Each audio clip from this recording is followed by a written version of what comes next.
Génesis capítulo 12, verso número 1. Vamos a continuar con nuestra serie estos días domingos, siguiendo la promesa de Dios. Este es el tema número 3. Tema número 3, este tema se va a titular Un pacto.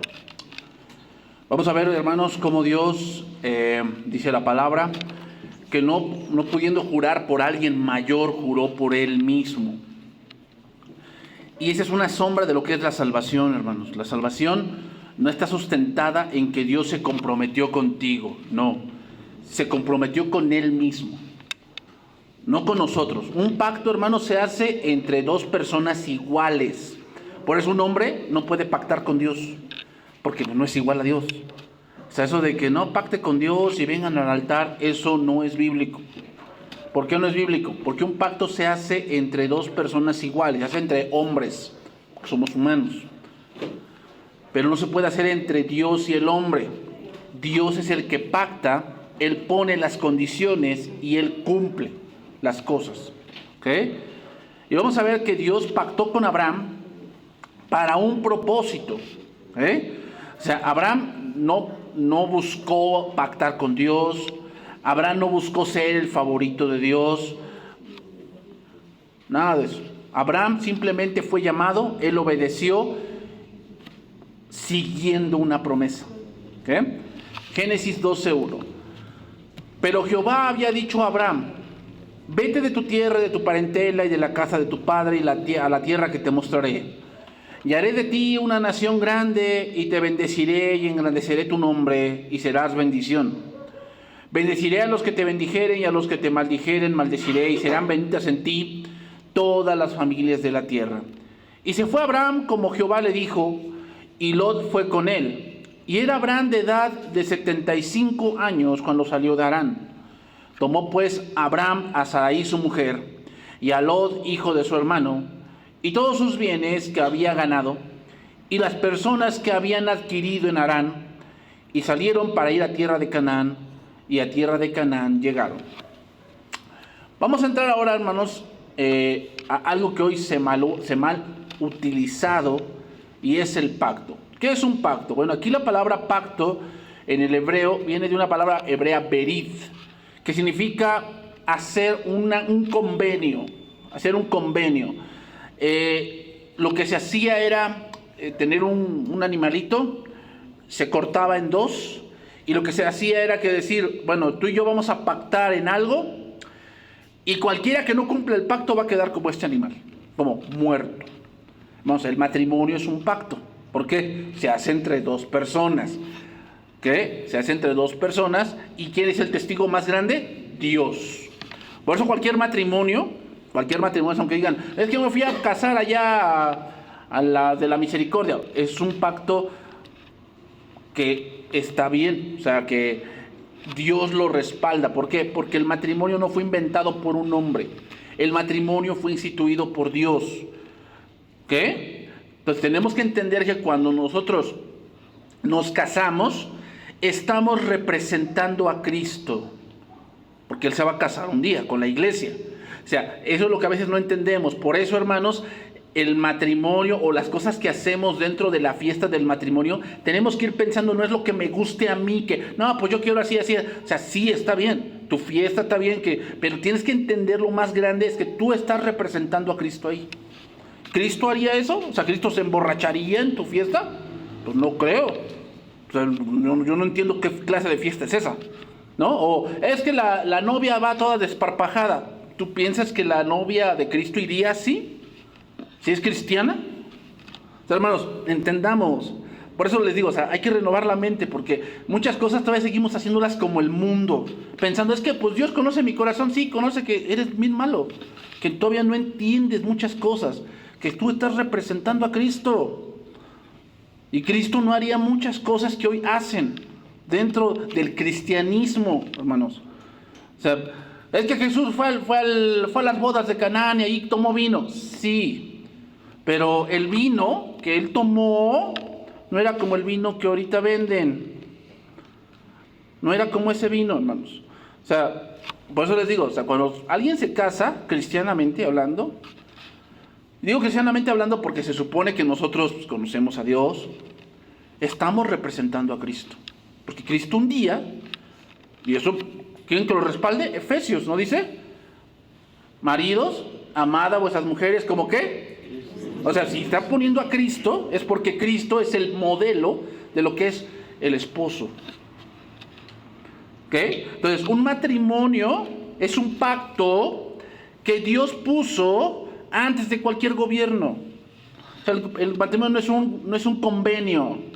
De que no, pues, por eso nosotros no nos casamos, porque no necesitamos un papel. Es que no es eso, es que no lo inventaste tú. Dios puso las reglas y así debe de ser. Tenemos que ir delante de Dios y que vamos a hacer un pacto entre nosotros. Y cualquiera que rompa el pacto, ¿a qué se expone? Fíjense nada más la gravedad, ¿no? Por eso dice la palabra, y cualquiera que ataque el cuerpo de Cristo, Dios que le destruirá a él, porque el matrimonio es algo sagrado, dice Hebreos 13, ¿no? Sea honroso el matrimonio o el hecho que sin mancilla. O sea, el matrimonio es algo muy importante, hermanos, muy importante. ¿Por qué creen que hoy la sociedad lo menosprecia? Porque menosprecian a Cristo, menosprecian a Cristo, menosprecian a la iglesia, menosprecian todo lo que eso representa. Entonces, hermanos, un pacto es un convenio que se hace, una alianza, una promesa que se hace. Son comúnmente, hermanos, traducidos como pacto, aunque también en algunas ocasiones por alianza o testamento, también. Cuando tenemos aquí Antiguo Testamento se refiere a un pacto que se hizo en el Antiguo. ¿Cómo estaba hecho ese pacto? En la sangre de los machos y los cabríos. El nuevo pacto está hecho en la sangre de Cristo. ¿Ok? Hay dos clases, hermanos, de pactos en las Escrituras. Número 1, el pacto de un hombre con su igual, o de nación con nación, en la que los términos del pacto, hermanos, o alianza son mutuamente considerados y consentidos por ambas partes, ¿no? Prometes, bla, bla, bla, bla, bla, bla, sí. Y se le pregunta a los dos, porque los dos tienen que estar de acuerdo. Número 2, los pactos hechos por Dios, esos son otra cosa. Los pactos que hace Dios son propuestos soberanamente a los hombres. O sea, no se pone Dios a decir, ¿aceptas lo que yo te digo? ¿Aceptas los términos que yo te digo? ¿O tienes algo que cambiarle? No. Dios impone, Dios dice cómo va a ser, el hombre se somete. O sea, por eso les digo, hermanos, el hombre no pacta con Dios, no puede pactar con Dios. Eso de traer dinero, no es bíblico, hermanos. No se puede, porque no somos iguales. Por decir, Dios hizo un pacto con Noé, ¿se acuerdan? Vino el diluvio, pasó el diluvio, todas las cosas. Sale Noé del arca y dice, y mi arco pongo en las nubes. ¿Qué significa? El pacto de Dios que no volvería a destruir al mundo con un diluvio. O sea, que muchos dicen, no, que Dios prometió que no destruiría al mundo con agua. No, o sea, esas cosas que suceden en la televisión, de un tsunami, hermanos, no se comparan lo que el diluvio fue. En verdad, o sea, el diluvio dice, tapó la montaña más alta. O sea, un diluvio es un cataclismo que mató a todos. Entonces, este pacto, o los pactos que Dios hace, están fundamentados en Él mismo, en su carácter. Por eso decimos, Dios es inmutable, o sea que Él no cambia. Pues qué bueno. Quiere decir que Dios pactó y no importa lo que pase, Dios lo va a cumplir, hermanos. Dios lo va a cumplir. Entonces, un pacto, un acuerdo o una alianza se hace entre iguales, entre hombres. Por lo tanto, el hombre no puede pactar. Sin embargo, Dios, en su hermosa manifestación de la gracia de Dios, consiste precisamente en el hecho de que Dios, el Altísimo, entró en una relación pactual con los hombres. Hebreos 6:13. Vamos a ir ahí.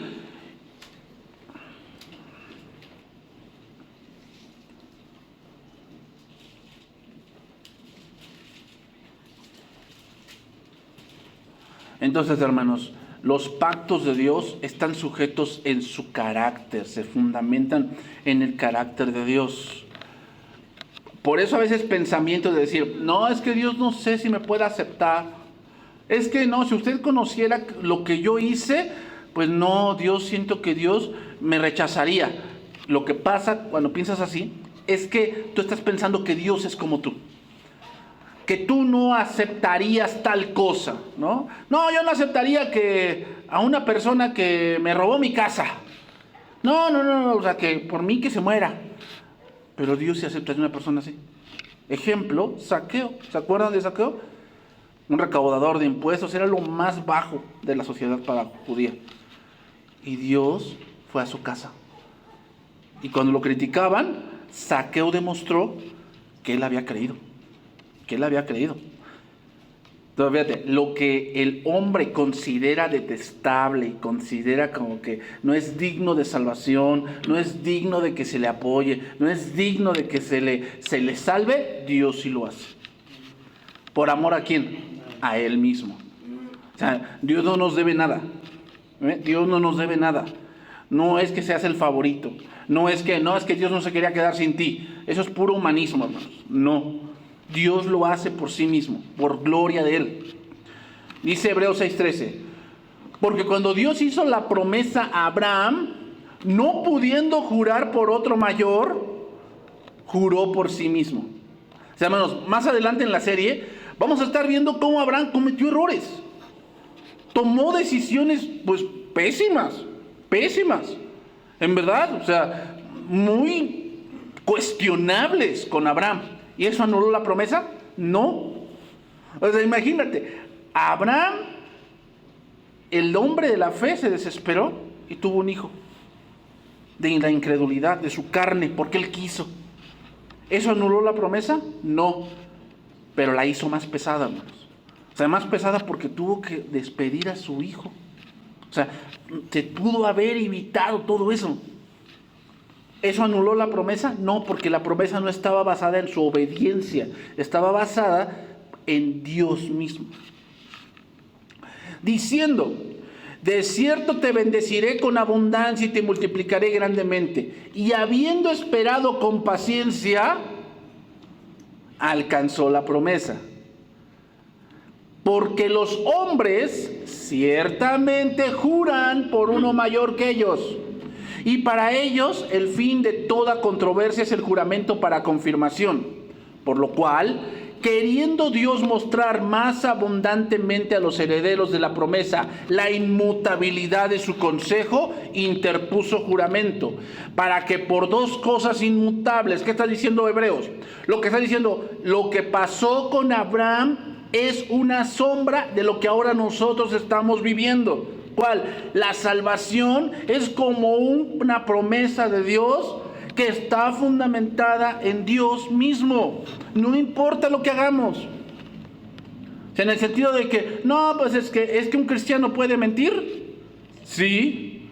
Un cristiano puede matar a alguien, tal vez. O sea, vas manejando y te salió el encuentro a alguien y de repente pues te lo pasas a traer y lo mandaste con San Pedro a que toque las llaves de San Pedro, allá lo mandaste para allá. ¿Y qué vas a hacer ahí? Sí, la sociedad te va a recriminar y te va a decir, ¿pero eso hace que pierdas la salvación? No. Y un cristiano puede, no sé, caer en lujuria. Sí, si se descuida, como les he dicho, hermanos, aléjense de Cristo y van a ver que sí pueden. Bueno, ¿tú alguna cosa de esas puedes quitarnos la salvación? No, Romanos 8 lo dice, ¿no? Por lo cual estoy seguro que ni la muerte, ni la vida, ni lo presente, ni lo porvenir, ni lo alto, ni lo profundo, nada nos puede separar del amor de Dios, nada. ¿Por qué? Porque la salvación está sustentada en el carácter de Dios. Sin embargo, las cosas se pueden tornar difíciles. Sí, las cosas se pueden tornar difíciles. No perdemos la salvación, pero hay muchos que llevan una vida muy pesada por las decisiones que han tomado. por las decisiones que han tomado.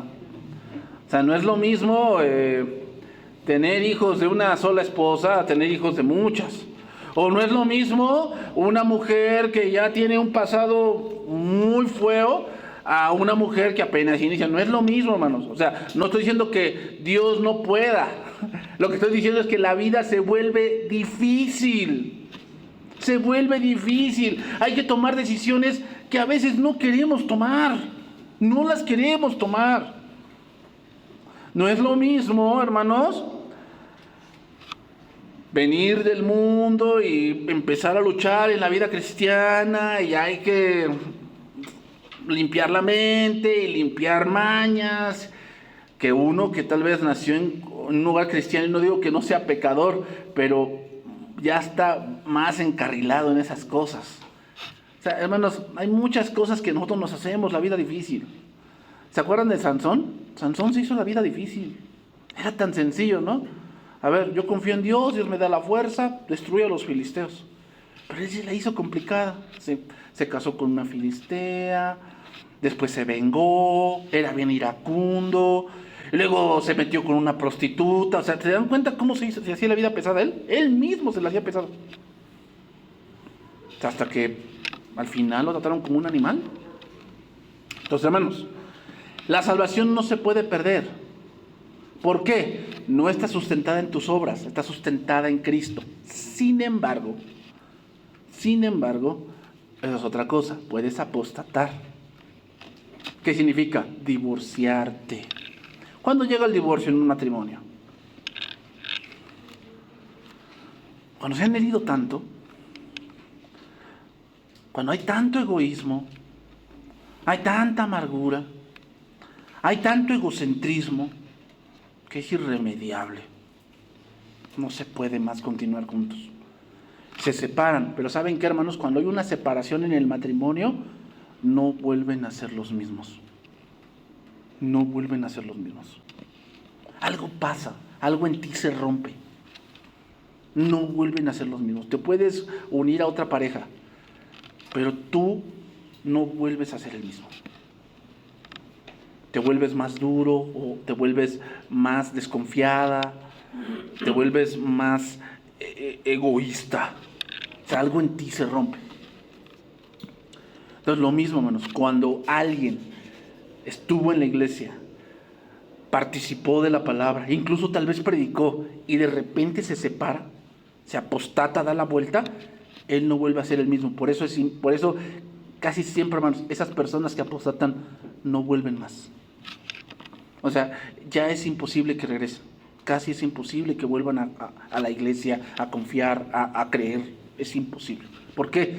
Porque aquellos que gustaron del don celestial y entendieron muchas cosas de la palabra, y ahora dicen que la sangre de Cristo es inmunda, ¿qué más espera para ellos? Sino una horrenda expectación de juicio para ellos. O sea, hermanos, por eso es importante que nosotros perseveremos. ¿Perseveremos para qué? Para que en muchas cosas a las que nos enfrentemos entendamos la voluntad de Dios. La voluntad de Dios está aquí, en las Escrituras. Para que por dos cosas inmutables, versículo 18, en las cuales es imposible que Dios mienta. ¿Sí estamos seguros de eso? ¿Que Dios no miente? Sí, claramente que sí, Dios no miente.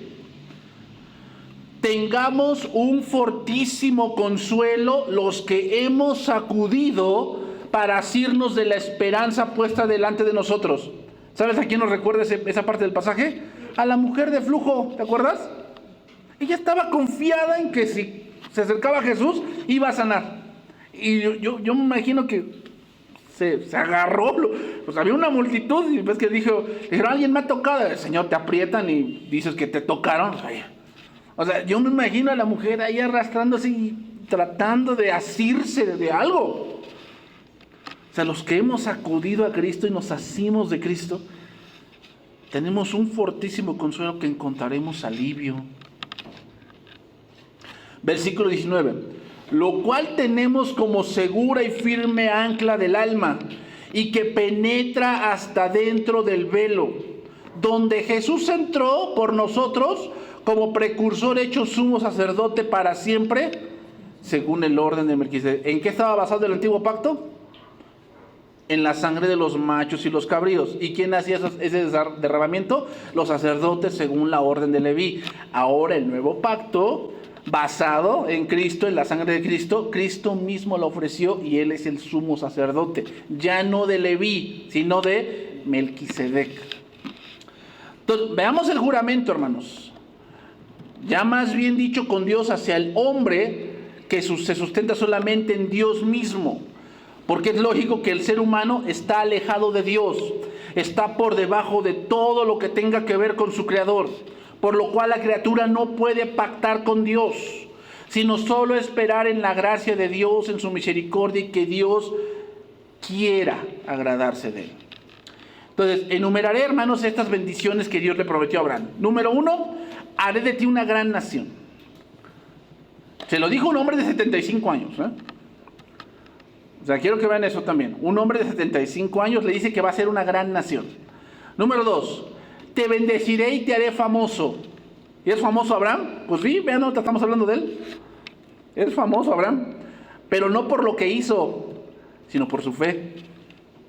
Número 3, bendeciré a quienes te bendigan y maldeciré a quienes te desprecien o te maldigan a ti. ¿Qué significa eso, hermanos? Que aquel que desprecie el camino de la fe, pues ¿qué se va a encontrar?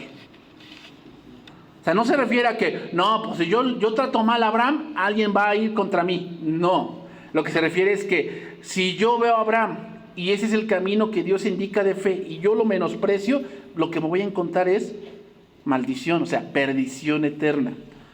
Número 4, todas las familias de la tierra serán benditas por medio de ti. Sí, significa de ti vendrá el Mesías. Eso significa, de ti vendrá el Mesías. ¿Cumplió sus promesas Dios? Sí, ahí está Israel. Todos los que creen a la manera de Abraham, que bendeciré a los que te bendijeren. Nosotros que hemos creído a la manera de Abraham, por eso somos llamados hijos de Abraham, porque somos de la fe como él. ¿Vino Cristo por su estirpe? Sí, sí. Entonces Dios cumplió sus promesas. Bien, estas promesas, hermanos, que Dios le dio a Abraham incluyen 3 áreas. Número 1, una bendición nacional. Es decir, tendría tantos integrantes o tantos descendientes que formarían una nación. Y eso se cumplió cuando salieron de Egipto. 2 millones de gentes. 2 millones de gentes. Dicen que se reproducían como conejos, ¿verdad? Porque Faraón decía, este pueblo se está multiplicando y hay que pararlos, ¿verdad? ¿Sí sabes tú que una coneja puede tener varias crías? En una parvada te puede traer 30. ¿Te imaginas? Así los israelitas se reproducían como conejos, ¿sí? Rápido. Pues de repente 2 millones de gentes. 2 millones de gentes. Es interesante, hermanos, pero Dios es el que pone la parte de la multiplicación y Faraón es lo contrario. ¿Cuál? El detener. ¿Cómo es el pensamiento del mundo? No se reproduzcan más. No se reproduzcan más. Deténganlos. Vean que esa es la estrategia del diablo. Cuando nació Moisés, Faraón mató niños. Y cuando nació Jesús, Herodes, esa es la estrategia del diablo. Siempre es la estrategia del diablo. ¿Cuál? Hay que moderar cuántos nacen. Mientras que Dios, ¿qué estaba haciendo? Multiplicarlos. Multiplicarlos. Vean cómo trabaja Satanás y el mundo va por ese camino, ¿eh? Ese es Egipto, hermanos. La esposa de Abraham, quien para ese entonces tenía 70 y tantos años, 60 y tantos años, no había dado a luz a ningún hijo. Cuando Dios hizo esa promesa, ella no había sido madre todavía. Como pareja estéril, que ya había pasado la flor de la vida, Habían perdido la esperanza de tener hijo alguno. Y ni hablar de toda una nación de descendientes. Aún así el Señor le prometió, te voy a hacer una gran nación a ti. ¿Sí? Eso es fe, hermanos, ¿eh? Eso es fe. Cuando Abraham llegó a Canaán, la clase de mal que había precipitado el diluvio otra vez estaba creciendo. ¿Se acuerdan de Génesis 6? Dice que todo designio del hombre era de continuo hacer el mal. Pues no estamos lejos de eso. Hoy en día que todo designio del hombre, hoy con las redes sociales nos enteramos de cada cosa. ¿Ah? Hoy amanecimos con que asaltaron a uno ahí en el Vancomer. 2 en motocicleta y ahí lo abordaron y presta para acá y vámonos. ¿Se dan cuenta? O sea, yo me imagino a esa gente, no, hay que buscar a quién le vamos a hacer el mal, como dice Proverbios 1. ¿No? Busquemos a alguien a quien hacerle el mal. Entonces, hermanos, años después, todavía sin hijos propios, Abraham se preguntaba si tal vez su criado principal, Eliezer, llegaría a ser su heredero. Y el Señor tranquilizó el temor del patriarca. Y hermanos, no nos gusta esperar, pero es entonces cuando Dios hace algunas de sus mejores obras en nuestra alma. No nos gusta esperar. Pero hermanos, la paciencia es un fruto que debemos ejercitar. Yo sé que no nos gusta esperar, pero hermanos, necesitamos saber esperar en la promesa de Dios. Si Dios lo ha dicho en su palabra, Él lo va a hacer. No, pero creo que ya se está tardando. No, eso es lo que tú crees. Dios siempre llega a tiempo. Dios siempre. Cuando me veo obligado a esperar el tiempo de Dios, yo cambio. Si Dios le hubiese dado luego un hijo a Abraham, Abraham no estaría listo para ser papá. Por eso dice Eclesiastés 3 que todo tiene un tiempo. Todo tiene un tiempo, hermanos. Y debes estar listo cuando llegue ese tiempo. A veces, hermanos, descubro que mi petición era egoísta cuando yo cambio. Que no era parte del plan de Dios en lo absoluto lo que yo pedía. Otras veces me doy cuenta de que mi nivel de madurez no era suficiente para soportar la bendición que Dios quería que yo disfrutara. Tenía que crecer para poder manejarla bien. Sí queremos muchas cosas, pero no estamos listos para eso. No lo estamos. Pero nosotros aferrados a que queremos, ¿ah? Señor, no me has dado hijo. ¿Por qué Dios lo hizo esperar? No estaba listo. Abraham no estaba listo. No estaba listo para tener un hijo. No estaba listo para esperar en Dios. Y no estaba listo para ofrecer a su hijo. No estaba listo. Tuvo que esperar. Y tú y yo, hermanos, vamos a tener que esperar varias cosas. Yo sé que a lo mejor muchos de ustedes dicen, no, es que yo pues no salgo ni al ojito, allá donde mataron a esta muchacha. No salgo ni allá. Y yo quiero viajar, mi sueño siempre ha sido viajar. ¿Tú piensas que Dios no te lo puede dar? Pero tal vez no estás listo para eso. ¿Por qué no? Pues vete, nada más sales aquí a Zacatlán de las Manzanas y piensas que saliste a París. O sea, no estás listo para muchas cosas. Te aumentaron el sueldo. Y precisamente ese día no vienes. No estás listo. O sea, con tan poca cosa demuestras que no estás listo. No estás listo. Muy frecuentemente, hermanos, mis circunstancias tenían que cambiar o la bendición se habría convertido en una carga. A medida que vemos cómo se desarrolla la fe de Abraham, veremos por qué tuvo que esperar tanto para recibir las bendiciones prometidas de Dios. Imagínate que él hubiera tenido un hijo luego, y de repente decidió irse a Egipto. ¿Su hijo en Egipto?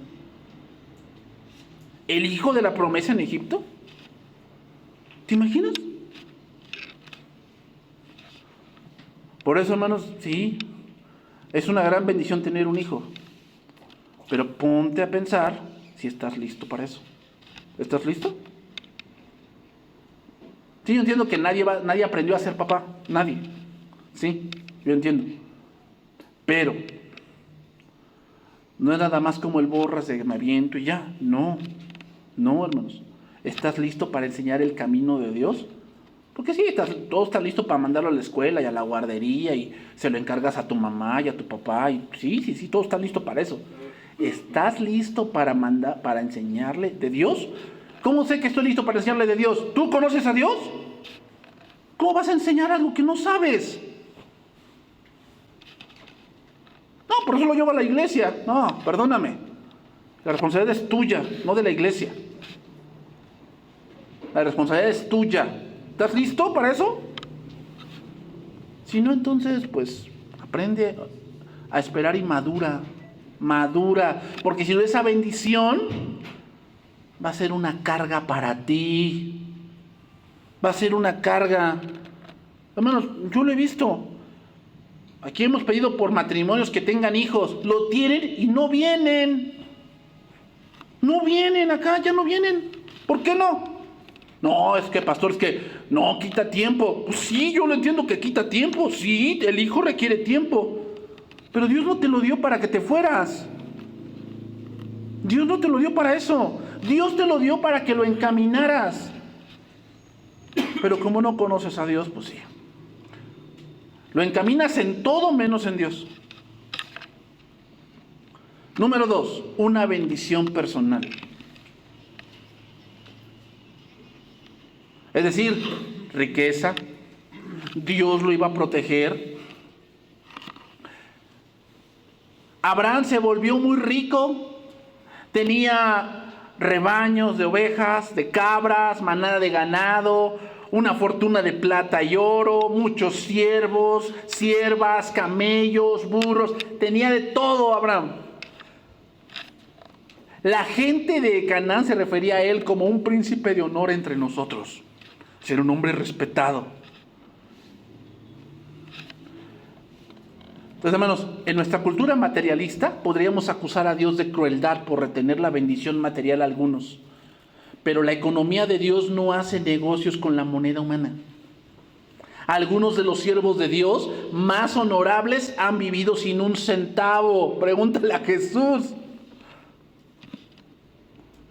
Sin embargo, Él promete que la pobreza temporal por dedicarse a Él será grandemente recompensada en la eternidad. ¿Qué significa entonces que Abraham era muy rico? Que lo que viene después con la fe son riquezas espirituales en gran manera. Dios no está diciendo que, no, pues todos los cristianos tienen que ser ricos. No, porque entonces ¿dónde quedaría Pablo, Pedro, Jesús? Y muchos cristianos de la antigüedad que vivían en cuevas, vivían con lo necesario. ¿Dónde quedarían esos cristianos? No, lo que nos está diciendo es que, hermanos, Cristo se hizo pobre para que nosotros fuésemos, ¿qué? Enriquecidos en Cristo. O sea, cuando lleguemos a la gloria, hermanos, tendremos riquezas más grandes, las más grandes que puedas imaginar. Otro punto, una bendición internacional. Significa que todas las razas, todas las naciones del mundo verían la nación de Israel y entonces dirían, de ahí viene el Mesías. Juan 8:48.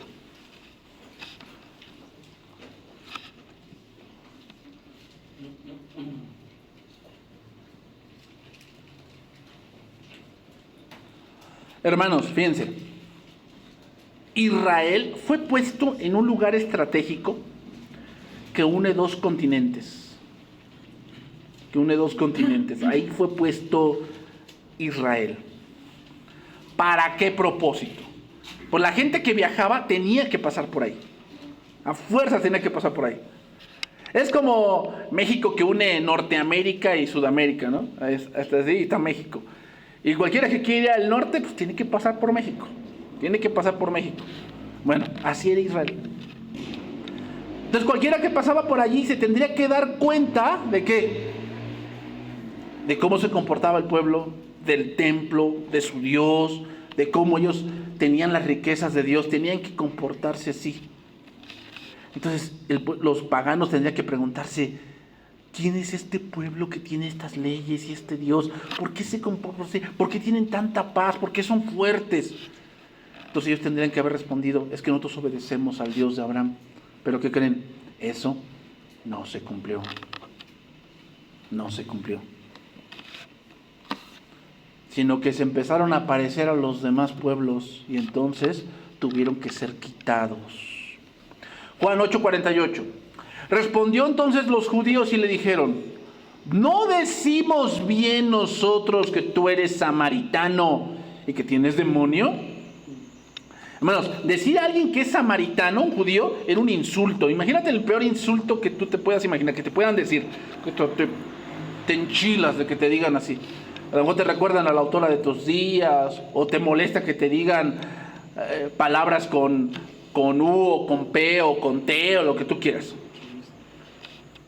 Bueno, decirte samaritano era un insulto. Entonces respondió Jesús y les dijo, yo no tengo demonio, antes honro a mi Padre y vosotros me deshonráis. Pero yo no busco mi gloria, hay quienes la buscan y juzgan. De cierto os digo que el que guarda mi palabra nunca verá muerte. Entonces los judíos le dijeron, ahora conocemos que tienes demonio. Abraham murió y los profetas, y tú dices, el que guarda mi palabra nunca sufrirá muerte. ¿Eres tú acaso mayor que nuestro padre Abraham, el cual murió? Y los profetas murieron. ¿Quién te haces a ti mismo? Respondió Jesús, si yo me glorifico a mí mismo, mi gloria nada es. Mi Padre es el que me glorifica, el que vosotros decís que es vuestro Padre. Pero vosotros no le conocéis, mas yo le conozco. Y si dijere que no le conozco, sería mentiroso como vosotros. Pero le conozco y guardo su palabra. Ese es el versículo que nos interesa, 56. Abraham, vuestro padre, se gozó de que había de ver mi día. Y lo vio y se gozó. Entonces le dijeron los judíos, ¿aún no tienes 50 años y has visto a Abraham?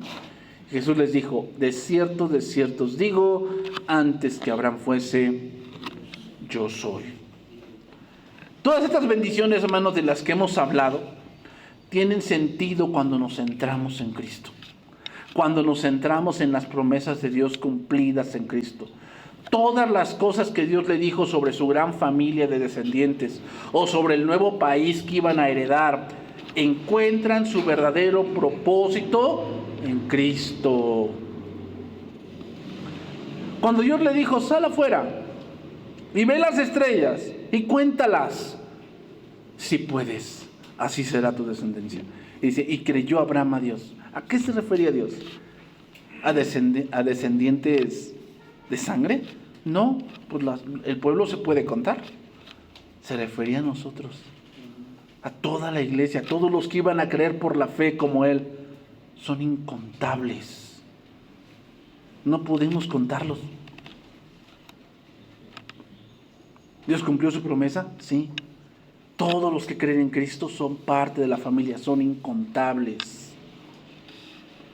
Abraham también comprendió esto por lo que Dios le dijo, que de él vendría el Mesías. Hermanos, Abraham no fue salvo por una fe genérica en un Dios misericordioso, sino que fue salvo por la fe en una persona. Y solo la fe en una persona, y la fe es una sola persona. Si tú quieres ser salvo, es confiar en Cristo, punto. No, pero es que también le quiero echar ganas. No, persevera. La vida eterna es que conozcas de Dios. Esa es la vida eterna. ¿Tienes la vida eterna? Anhelas conocer de Dios. Si no tienes la vida eterna, por eso te vas por las ramas. Pues es que yo conozco un chamán. No, y él me dijo que no, que hay muchos caminos a Dios. Hay muchos caminos a Dios. Jesús dijo que Él es el único camino, y la verdad y la vida. Y nadie va a llegar al Padre. ¿Sabes qué? Abraham comprendió eso. La manera en que Abraham fue salvado es la misma en que los pecadores hoy en día lo son. Dios no tuvo una forma para que la gente del Antiguo Testamento entrara a su familia y otra para nosotros. Siempre ha existido solamente una forma: confiar en la promesa de Dios. que todo aquel que en Él cree tiene vida eterna. Todo aquel que en Él cree. Hermanos, Cristo, en el pasaje que acabamos de leer, Juan 8, les reprocha a los judíos que estaban allí como su público y que habían visto tantos milagros y que habían presenciado tantas cosas maravillosas. Y Abraham no tuvo esas ventajas. Ellos ya habían visto ciegos sanarse, el agua en vino, resucitados, paralíticos levantarse, cojos. Ya lo habían visto. Y decían, es que tú eres samaritano y tienes demonio. O sea, habían visto tantas cosas de Jesús y decían que era un samaritano. Abraham no vio esas cosas. ¿Y qué? Y creyó.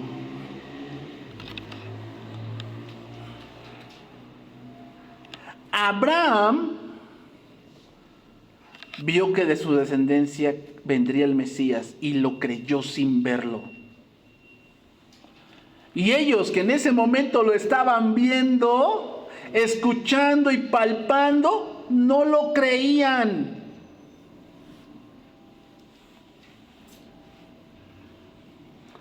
Por lo tanto, para esa generación sería más fuerte el castigo.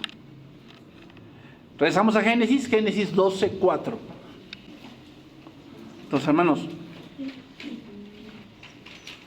la fe no se basa en grandes prodigios. Porque, hermanos, también Satanás puede hacer señales engañosas.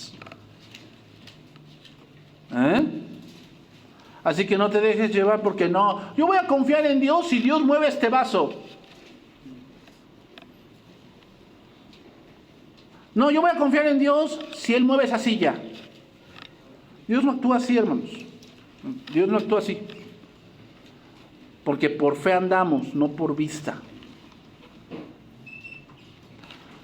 Y se fue Abraham, versículo 4, como Jehová le dijo, y Lot se fue con él. Y era Abraham de edad de 75 años cuando salió de Harán. Y tomó pues Abraham a Sarai su mujer, y a Lot hijo de su hermano, y todos sus bienes que había ganado, y las personas que había adquirido en Aram, y salieron para ir a tierra de Canaán, y a tierra de Canaán llegaron. Hermanos, la confianza de Abraham en las promesas de Dios no estaba simplemente en su corazón como la espuma de la cerveza. ¿Sabes? Has servido una cerveza y si no la sirves bien, sale la espuma y parece que tienes mucha cerveza, pero no, es pura espuma nada más. O cuando tú tienes el refresco, no lo agitaste mucho y lo abres, parece que te moja el refresco, pero es pura espuma. Una fe basada simplemente en la vista, en lo que tú quieres ver, es pura espuma. ¿Sabes por qué? Se va a desvanecer en un momento. La confianza en las promesas de Dios divinas lo impulsó a responder el llamamiento de Dios. Abraham tomó a su esposa y a su sobrino, todo lo que tenía, sus ganados, y se despidió de sus parientes. Y llegó a Canaán. Abraham encomendó todo su ser y su porvenir completamente a Dios, hermanos. Hay un momento para orar pidiendo la guía de Dios. Y también hay un momento para dejar de orar y actuar. Abraham siguió a Dios en gozosa obediencia. Primero vemos una ciudad allí, Harán. El nombre Harán significa, hermanos, o es una ciudad ubicada en la parte alta del río Éufrates, al noroeste de Mesopotamia. Lo que significa que desde Aram hasta Siquem, hermanos, o más abajo, hasta Egipto, sería lo que heredaría su descendencia. 3 lugares dentro de Canaán son mencionados. Número 1, Siquem. 2, Betel. Y 3, Negev. Y voy a nombrar algunas de esas cosas. Siquem significa hombro. Hombro.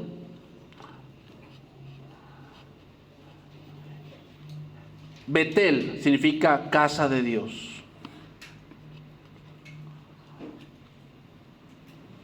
y Negev significa el seco. Al destacar estos tres lugares, hermanos, Génesis destaca la antigua presencia de Dios en el corazón de Abraham, de lo que se convertiría en su territorio. Al pasar por esos lugares, hermanos, Abraham recibía cada vez más y más revelación. Hermanos, Dios no te dice todo de golpe. No vamos a entender todo de golpe. A medida que vamos caminando, Dios nos va diciendo más información, más información, más información. Pero ¿sabes qué? Es interesante, anoten esos nombres, porque cuando llegó a Siquem, hizo un altar. Cuando llegó a Canaán, hizo un altar. Pero cuando se fue a Egipto, no había más altar. La razón por la cual tomamos decisiones a base de nuestro sentir y a base de la carne es porque no tenemos comunicación con Dios. No las tenemos. No importa que me digas qué oras. La oración es solamente hablar, pero falta la respuesta. ¿Cómo te va a responder Dios? Mira, si tú dices, es que Dios me ha respondido porque yo veo que sí se hace lo que yo quiero. Mira, el camino del hombre es derecho en su propia opinión. ¿Tú piensas que el Chapo Guzmán no decía que Dios le permitió? Hay una canción aquí una canción ahí del mundo, ¿no? De los Cardenales de Nuevo León, que dice, ¿cómo se llama? Dice que yo no debo de tener otro amor. Dice, porque dicen que yo me voy a arder en el infierno. Pues que juzgue Dios que es el que permitió que yo tuviese ese amor. Que juzgue Dios que es el que permitió. O sea, no, pues es que Dios lo quiso así. No, pues sí, en tu opinión, tu camino, pues así es. Dios así es. No, hermanos. La oración es, bye. Tú cuando mandas en tu celular, mandas un mensaje, en el WhatsApp, lo mandas, ahí va. ¿Y qué esperas? Respuesta, ¿no? Una respuesta. ¿Cómo Dios te va a responder? Aquí está. No, pues sí, a mi vista, pues no, pues sí, Dios permitió. Dios permitió. No, yo le estoy pidiendo a Dios porque pues no tenemos para la mensualidad de la inscripción del hijo. Y de repente te encuentras una cartera con dinero y con credenciales de quiénes, ¿no? Dios te respondió. No es que yo le estuve orando a Dios, yo le estuve orando.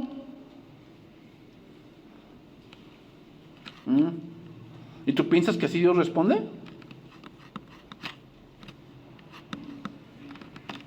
Hermanos, ¿se dan cuenta? El camino del hombre es derecho en su propia opinión. O sea, en mi opinión, pues Dios ya me respondió. No, yo le estuve pidiendo a Dios que me enviara, ¿cómo se llama? Que me enviara un trabajo. Yo le estuve pidiendo a Dios, o sea, Dios sabe que necesito un trabajo. ¿Y de qué? No, pues me lo dio en un burdel. Dios ya me respondió, hermano, porque tengo trabajo. O sea, ¿tú piensas que Dios quiere que trabajes ahí? ¿Tú piensas eso? No, pues sí, es que ya me la dieron de halcón. Yo tengo que estar checando ahí para que cómo se mueve la mercancía y toda la cosa. Yo tengo chamba. A tu opinión, ¿qué? Está bien, ¿no? Está bien. ¿Eso fue lo que dice Dios? Pues claro, orar, hermanos, es mandar la señal. Pero falta que te respondan. ¿Cómo te va a responder Dios si andas papaloteando ahí en el Netflix? Andas papaloteando ahí en las turcas. La serie turca. ¿Piensas que Dios te va a responder en la serie turca? Ahí te va a responder Dios. Ojo, no estoy diciendo que es pecado ver eso. Pero hermanos, tu tiempo tiene que estar bien repartido. ¿O cuándo vas a estudiar de Dios? ¿Cuándo? Entonces obviamente, si en tu carne anhelas cosas, se te presenta la oportunidad y dices que es de Dios. ¿Sí? Ay, hermanos. Pues pregúntale a David. Se estaba paseando, ¿no? Y papaloteando ahí en su castillo, cuando era el tiempo de la guerra, ¿va? Era tiempo de guerra, tenía que estar en la guerra. Pero le andaba papaloteando. Y que juzgue Dios quien sea que él permitió. ¿Ah? Vio ahí a Betsabé. ¿Quién es esa mujer? No, pues es Betsabé, esposa de Urías. Pues tráemela. ¿No le importó? ¿No se la pensó? Tráemela. Dios le respondió. ¿Tú piensas que él no oró cuando se enteró que estaba embarazada? Ay, Señor, ¿qué hago? Y Dios le respondió, mátalo. ¿Tú piensas que fue Dios? Así pensamos. Es que le estuve orando a Dios y Dios ya me dio una idea.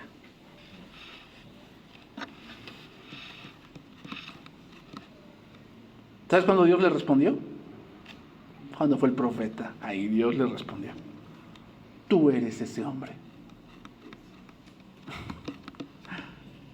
Hizo lo que en un año no hizo. ¿Qué? Pedir perdón. Pedir perdón. Tuvo que haber, oye, estoy encinta. Ir a Dios y decirle, Señor, acabo de pecar. Hice esto. Señor, perdóname. No, lo que él pensó fue cómo lo voy a solucionar por mis medios. Dios le respondió. En el camino del hombre, que todo camino, en el pensamiento del hombre, su camino es derecho en su propia opinión. ¿Qué pasó cuando Urías murió? Hombres van y vienen en la guerra. Pasó el luto, ¿y qué? Venga, chepaca. Dios le respondió.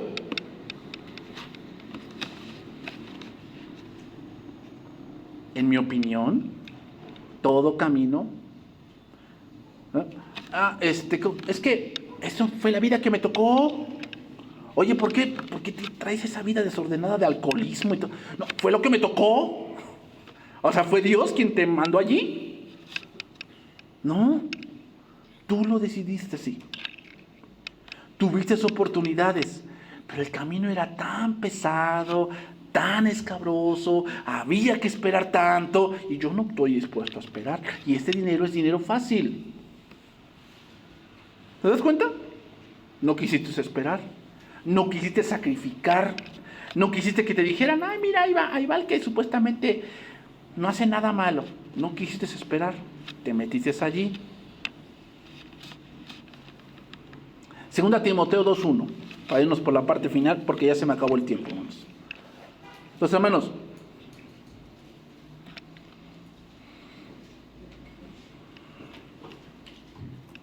Abraham también tomó decisiones así.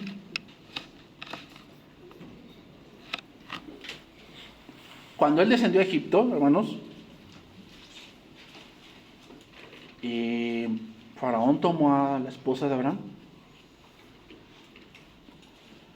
En ese tiempo, lo que se acostumbraba era aislar a las mujeres por un tiempo, por lo menos 2 meses, para ver si no estaban embarazadas. Y después, el faraón se casaba. Imagínate esa escena. Dice que cuando Abraham llegó a Egipto, que lo vamos a estudiar después, y vio Faraón a su esposa, y él mintió. Ese era Abraham de Ur de los Caldeos, Abraham de Ur de los Caldeos era mentiroso, miedoso y egoísta. Ese era Abraham de Ur de los Caldeos, porque mintió. Y luego, ¿qué hizo? Dice que cuando Faraón la vio y se la llevó, le empezó a dar regalos. Regalos y regalos y siervos y siervas y ganado.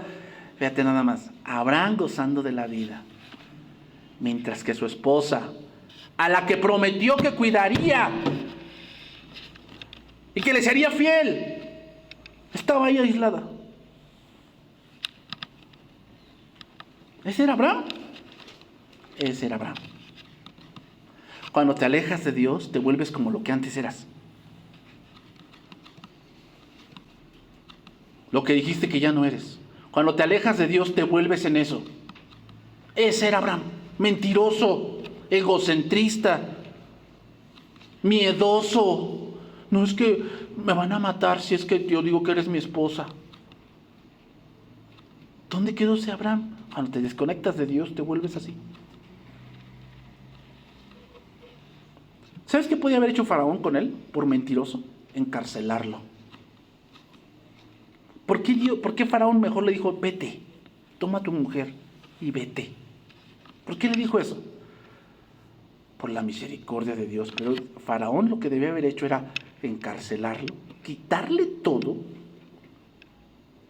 y de ahí no vas a salir, por mentiroso. Como dice Lamentaciones, no nos has pagado conforme a nuestras transgresiones, ¿no? Sino que engrandeciste. Ahí está Abraham, hermanos. Ahí está Abraham. Vean cómo Abraham se parece mucho a nosotros. Porque también a veces hemos tenido miedo y por ese miedo mentimos. Y solamente pensamos en nosotros, ¿verdad? Solamente pensamos en nosotros. En que yo me sienta bien. ¿Y el nombre de Cristo? ¿Y tu familia? ¿Y tu esposa? ¿A la que prometiste amar siempre la humillas? ¿La humillas así? A veces nos comportamos como Abraham.